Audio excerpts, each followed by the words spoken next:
Hello viewers, வணக்கம். இன்றைய தேதிக்கு கார் பைக் வச்சுருக்கவங்க எல்லார் மனசுலையும் இருக்க ஒரே கேள்வி, E20 ஃபியூவல்னால் என்னோட பைக்கு இல்லை காருக்கு என்ன ப்ராப்ளம் வரும்? இதை பற்றி கிளியராக அண்டர்ஸ்டாண்ட் பண்ணிக்கணுன்னா நமக்கு முதல்ல இந்த 3 விஷயம் தெளிவாக தெரிஞ்சிருக்கணும். ஃபஸ்ட்டு, E20 பெட்ரோலுக்கும் நார்மல் பெட்ரோலுக்குமான வித்தியாசம்.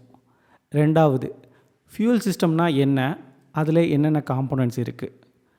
மூணாவது, நான் E20 வெஹிக்கிளுக்கும் E20 வெஹிக்கிளுக்குமான டிஃப்ரென்ஸு ஃபியூல் சிஸ்டமில் என்ன இருக்குது. இது மூணும் நமக்கு தெளிவாக தெரிஞ்சிச்சினாலே நம்ம வெஹிக்கிளில் என்ன இம்பேக்ட் வருங்கிறத நாமளே புரிஞ்சுக்கலாம். ஃபஸ்ட்டு, ரெகுலர் பெட்ரோலுக்கும் E20க்குமான வித்தியாசம் என்னங்கிறத தெரிஞ்சுக்கலாம். சோர்ஸ், இது எங்கேருந்து கிடைக்கிது? Petrol one of the fossil ஃபியூலான க்ரூட் ஆயிலேருந்து க்ரியேட் பண்ணுறாங்க. இது ஒரு non renewable resource. Ethanol renewable resource. இது அக்ரிவேஸ்ட்லேருந்தே ப்ரொடியூஸ் பண்ணலாம். ரினியூவபிள் ரிசோர்ஸ் எப்போவுமே குட்டு. அந்த வகையில் E20 mixtures are good. Performance, பெட்ரோலோட ஆக்டன் நம்பர் 91, எத்தனால் மிக்சரோட ஆக்டன் நம்பர் 95.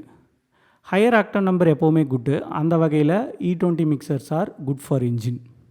ஃபியூல் எக்கனாமி, பெட்ரோலோட calorific value 45 megajoule per KG, எத்தனாலோட calorific value 29.7 megajoule per KG. இந்த கலோரிஃபிக் வேல்யூவை எனர்ஜி டென்சிட்டின்னு சொல்லுவாங்க. பெட்ரோலில் ஹையர் எனர்ஜி டென்சிட்டி இருக்குது, எத்தனாலில் லோவர் எனர்ஜி டென்சிட்டி இருக்குது. இந்த லோவர் எனர்ஜி டென்சிட்டி எத்தனால் நம்ம பெட்ரோலில் மிக்ஸ் பண்ணும்போது ஆப்வியஸாக மைலேஜ் ட்ராப் இருக்கும். நான் E20 வெஹிக்கிளில் இந்த மைலேஜ் ட்ராப் 5 to 8% இருக்கும். அதே E20 ஸ்பெசிஃபிக் வெஹிக்கிளில் இந்த மைலேஜ் ட்ராப் ஒரு 2% இருக்கும். ஏன் E20 ஸ்பெசிஃபிக்கில் 2% பார்த்தீங்கன்னா, OEMs அந்த E20 வெஹிக்கிளுக்காக இந்த இன்ஜின்ஸை கேலிப்ரேட் பண்ணியிருப்பாங்க. அதனால் அதில் வந்து மைலேஜ் ட்ராப் வந்து கம்மியாக இருக்கும். Environmental impact, regular petrol use பண்ணுற வெஹிக்கிள் வந்து ஹையர் எமிஷன் ப்ரொடியூஸ் பண்ணும். அதே E20 மிக்சர்ஸ் வந்து லோவர் எமிஷன்ஸ் ப்ரொடியூஸ் பண்ணும். இது வந்து one of the reason government வந்து இந்த E20 ஃபியூல்ஸை வந்து ப்ரொமோட் பண்ணுறதுக்கு. கரோஷன் அண்டு காம்பேக்டபிலிட்டி, ஜென்ரலாக ரெகுலர் பெட்ரோல் வந்து ஓல்டர் வெஹிக்கிளோட எல்லா மெட்டீரியலோடையும் காம்பேக்டபிள். அப்படி இருந்தும் over a period of time there will be a degradation and corrosion வெஹிக்கிளில் வரும். அது வந்து நார்மல் தான். அதே எத்தனாலில் பார்த்தீங்க அப்படின்னா, எத்தனால் வந்து வாட்டரை ஹையராக அப்சார்ப் பண்ணுற கேரக்டர் அதுக்கிட்ட இருக்குது. இதனாலேயே எத்தனால் வந்து ஹைலி கரோசிவ். இது வந்து மெட்டல் பார்ட்ஸ் எல்லாத்தையும் சீக்கிரமாக கரோட் ஆக்கிடும். அதோட இதில் வந்து ஹையர் பெர்மியேஷன் கேரக்டர் இருக்குது. இந்த பெர்மியேஷனுங்கிறது என்னென்னா ஊடுருவும் தன்மைன்னு சொல்லுவாங்க. இதனால் இந்த ஹோஸோட நேச்சர் வந்து மாறிடும். ஹோஸ் வந்து சீக்கிரமாக ஹார்டாகிடும். ஸோ இந்த எத்தனால் மிக்சர் பெட்ரோல்னால் மெட்டல் பார்ட்ஸும் ரப்பர் பார்ட்ஸும் சீக்கிரமாக அஃபெக்ட் ஆகும். ஸோ அந்த வகையில் பார்க்கும் பொழுது ரெகுலர் பெட்ரோல்ஸ் வந்து பெட்டர் கம்பேரேட்டிவ்லி வித் E20. ரெண்டாவது, ஃபியூல் சிஸ்டம். 2 வீலர் 4 வீலர் ரெண்டையும் தனித்தனியாக பார்க்கலாம். 2 வீலர் BS6க்கு முன்னாடி எல்லா 2 வீலர்ஸும் மோஸ்ட்லி கார்பரேட்டர் டைப்பாக தான் இருந்துச்சு. ஆஃப்டர் BS6 எல்லாம் ஃபியூல் இன்ஜெக்ஷன் டைப்பாக மாறிடுச்சு. கார்பரேட்டர் டைப் நம்ம ஃபியூல் டேங்கில் போடுவோம். அது ஃபியூல் டேப் வழியால் ஹோஸ் மூலியமாக கார்பரேட்டருக்கு போகும். கார்பரேட்டர்லேருந்து இன்டேக் மேனிஃபோல்ட் வழியால் இன்ஜினுக்கு சப்ளை ஆகும். ஸோ இதுதான் கார்பரேட்டர் டைப் ஃபியூல் சிஸ்டமோட component. Fuel injection type same fuel டேங்கில் போடுவோம். அது ஹோஸ் மூலியமாக ஃபியூல் ஃபில்டருக்கு அங்கேருந்து பம்ப் மாடியூலுக்கு போகும். பம்ப் மாடியூலில் FLS அதாவது ஃபியூல் லெவல் சென்சாருங்கிற அந்த யூனிட்டும் இன்டகிரேட்டடாக இருக்கும். இந்த பம்ப் மாடியூல் வந்து ஃபியூவலை ஹோஸ் மூலியமாக இன்ஜெக்டருக்கு சப்ளை பண்ணும். இன்ஜெக்டர் வந்து த்ராட்டில் பாடி யூனிட்டில் ஃபிட் ஆகிருக்கும். இந்த த்ராட்டில் பாடி யூனிட்லேருந்து இன்டேக் மேனிஃபோல்டு வழியாக இன்ஜினுக்கு ஃபியூல் சப்ளை ஆகும். இந்த டைப்பில் எவாப்ரேட்டர் சிஸ்டம்னு அடிஷ்னலாக ஒரு சிஸ்டம் இருக்கும். அதில் வந்து தனியாக ஹோஸும் கேனிஸ்டர்ஸும் இருக்கும். ஸோ இதுதான் ஃபியூல் இன்ஜெக்ஷன் டைப் ஓட fuel system components. 4 wheeler fuel system. 4 வீலரில் petrol and diesel both type இருக்குது. நம்ம இந்த வீடியோவில் பெட்ரோல் ஃபியூல் சிஸ்டம் மட்டும்தான் பார்க்க போகிறோம். ஏன்னா E20 applicable only for petrol. Petrol fuel சிஸ்டமில் ஃபியூல் ஃபில்லர் கேப் இருக்கும். அந்த ஃபில்லர் கேப்பை ஓப்பன் பண்ணி நம்ம ஃபியூல் ஃபில் பண்ணுவோம். அது ஃபில்லர் பைப் மூலியமாக டேங்குக்கு போகும். டேங்க்கில் ஒரு பம்ப் மாடியூல் இருக்கும். அந்த பம்ப் மாடியூல் FLSோட இன்டகிரேட்டடாக இருக்கும், ஃபியூல் லெவல் சென்சார். இந்த பம்ப் மாடியூல் ஃபியூவலை பம்ப் பண்ணும். அது ஹோஸ் மூலியமாக காமன் ரயிலுக்கு அனுப்பும். காமன் ரயில் அங்கேருந்து இன்ஜெக்டர் மூலியமாக இன்ஜினுக்கு ஃபியூவல் சப்ளை பண்ணும். இதில் அடிஷ்னலாக எவாப்ரேட்டர் சிஸ்டம் இருக்கும்.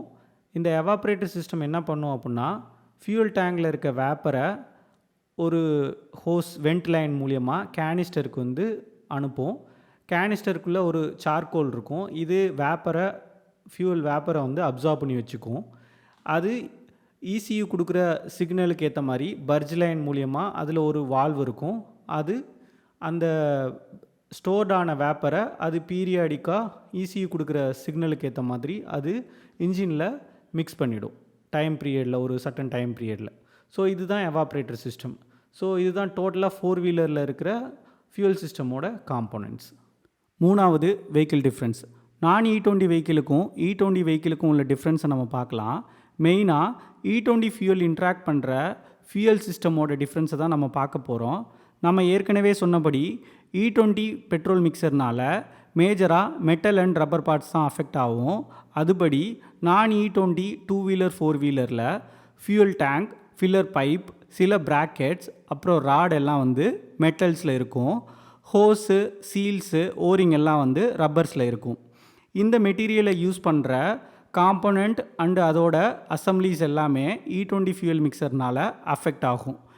இதுலேருந்து ப்ரொடெக்ட் பண்ணுறதுக்காக OEM என்ன சேஞ்ச் பண்ணாங்கன்னா, மெட்டல் பார்ட்ஸ் எல்லாத்தையும் பிளாஸ்டிக்ஸாக மாற்றினாங்க.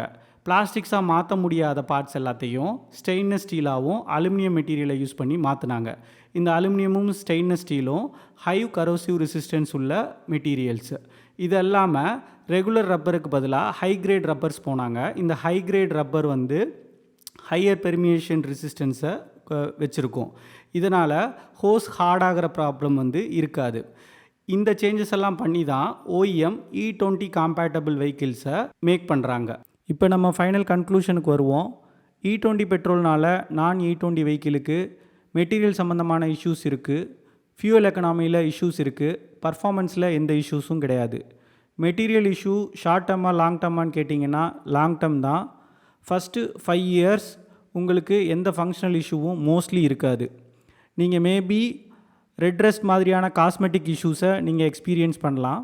ஃப்யூச்சரில் உங்களுக்கு ஃபங்க்ஷனல் இஷ்யூஸ் வந்தாலும் அந்த பர்டிகுலர் காம்போனண்ட்டை ரீப்ளேஸ் பண்ணிவிட்டு நீங்கள் வண்டியை யூஸ் பண்ணலாம். ஃபியூவல் எக்கனாமி ரிடியூஸ் ஆகிறது ரொம்ப லோ தான். பொல்யூஷன் ஃப்ரீ என்விரான்மெண்ட்டுக்காக சில விஷயங்களை நம்ம காம்ப்ரமைஸ் பண்ணி தான் ஆகணும். ஹையர் ஆக்டன் நம்பர்னால் பர்ஃபார்மன்ஸ் இம்ப்ரூவ்மெண்ட் தான் இருக்கும், பர்ஃபார்மன்ஸ் இஷ்யூஸ் இருக்காது. இது இல்லாமல் Maruti Suzuki already E20 upgrade கிட்டுன்னு ஒன்று லான்ச் பண்ணியிருக்காங்க. இது மாடல் பொறுத்து 5000லேருந்து 15,000 வரைக்கும் இருக்கலாம். இதே மாதிரி அதர் OEMஸும் இந்த E20 அப்கிரேட் கிட் ஒர்க் பண்ணுறாங்கன்னு நான் நம்புகிறேன்.